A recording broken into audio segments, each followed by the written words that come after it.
ಬಂಜಾರ ಜನಾಂಗ ಇಡೀ ಜಗತ್ತಿನಲ್ಲಿಯೇ ಬಹಳ ವಿಶಿಷ್ಟವಾಗಿ ಗುರುತಿಸಿಕೊಂಡಿರುವಂತಹ ಜನಾಂಗ. ಭಾಷೆ, ವೇಷಭೂಷಣ, ಸಂಸ್ಕೃತಿ, ಪರಂಪರೆಯನ್ನ ಒಳಗೊಂಡಂತಹ ಸಮುದಾಯ ಈ ಬಂಜಾರ ಸಮುದಾಯ.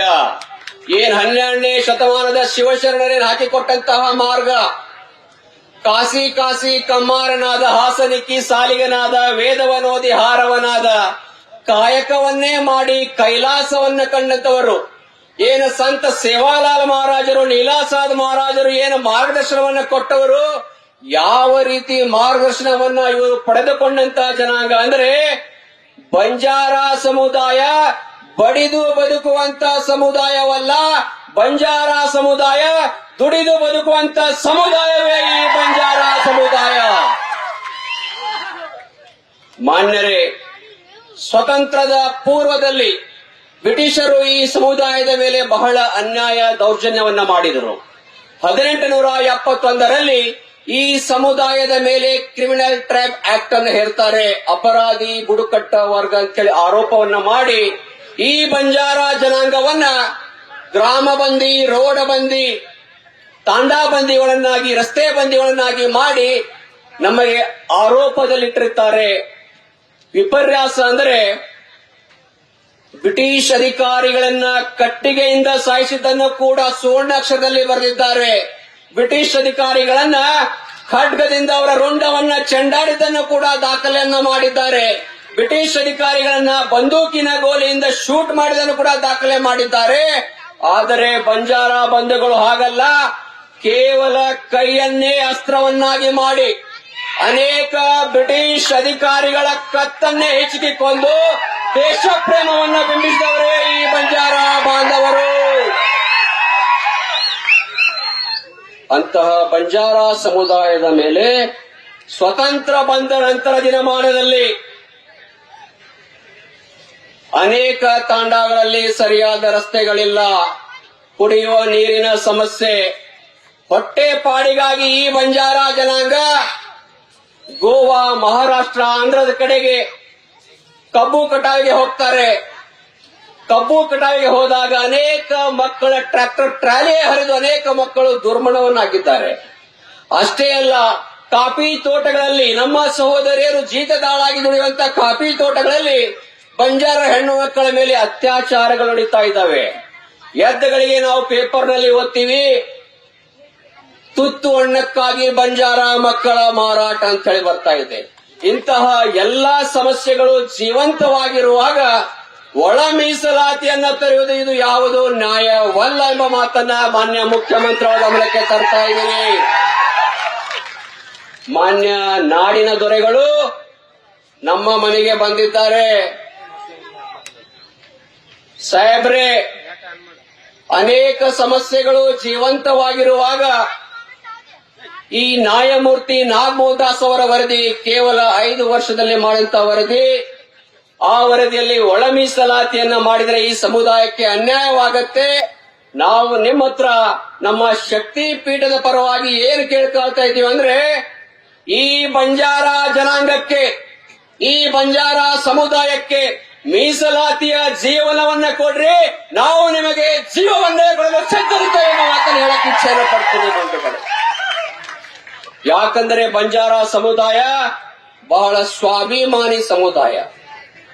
ಯಾರು ನಮಗೆ ಗೌರವವನ್ನ ಕೊಡ್ತಾರೆ, ಯಾರು ಈ ಸಮುದಾಯದ ಬೆನ್ನಿಗೆ ನಿಲ್ತಾರೆ ಅಂತವರನ್ನ ನಾವು ತಲೆ ಮೇಲೆ ಎತ್ತಿ ಮೆರವಣಿಗೆ ಮಾಡೋ ಜನ ನಾವು.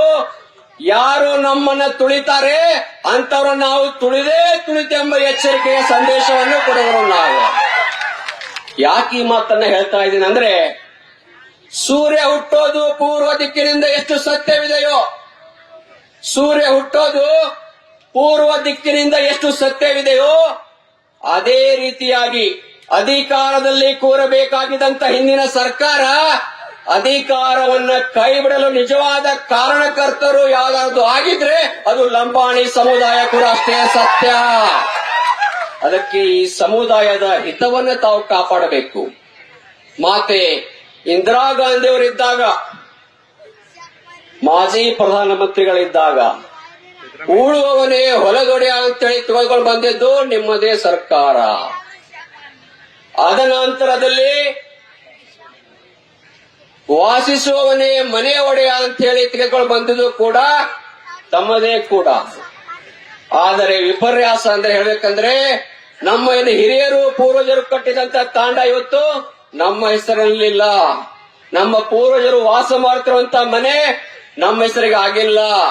ಯಾಕೆ ಆಗಿಲ್ಲಪ್ಪ ಅಂದ್ರೆ ತಾವು ಘೋಷಣೆಯನ್ನು ಮಾಡಿದ್ದೀರಿ.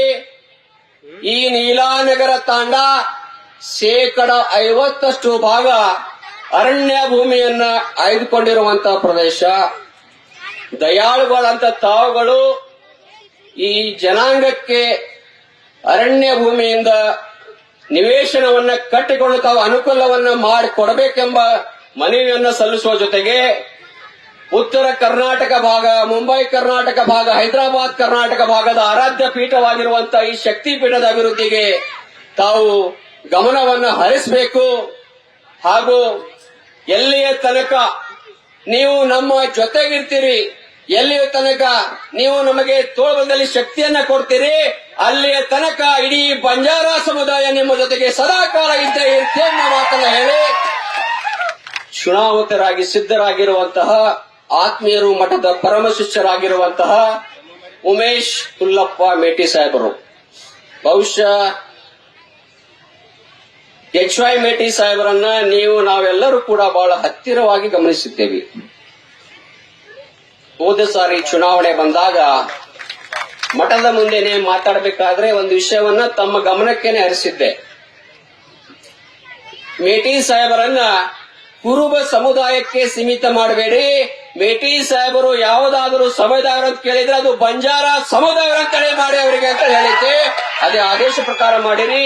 ಈ ಸಾರಿಯೂ ಕೂಡ ಜಗನ್ಮಾತೆ ದುರ್ಗಾ ಪರಮೇಶ್ವರಿಯ, ಗುರುವರಿಯ ನೀಲಾಸಾದ್ ಪೊಮಾಸಾದ್ ಮಹಾರಾಜರ, ಜಗದ್ಗುರು ಸಂತ ಸೇವಾಲಾಲ್ ಮಹಾರಾಜರ ಆಶೀರ್ವಾದ ಸದಾಕಾಲ ಅವರ ಮೇಲೆ ಇರಲಿ ಎಂಬ ಮಾತನ್ನು ಹೇಳುವ ಜೊತೆಗೆ ಇವತ್ತಿನ ಕಾರ್ಯಕ್ರಮಕ್ಕೆ ನಾವೆಲ್ಲರೂ ಕಾರಣೀಭೂತ ಸಾಕ್ಷೀಭೂತರಾಗಿದ್ದೀವಿ. ಮತ್ತೊಮ್ಮೆ ತಮಗೊಮ್ಮೆ ಭಕ್ತಿಯ ಶರಣಾರ್ಥಿಯನ್ನ ತಿಳಿಸಿ ನನ್ನ 2 ಮಾತು ವಿರಾಮನ್ನ ಕೊಡ್ತಾರೆ.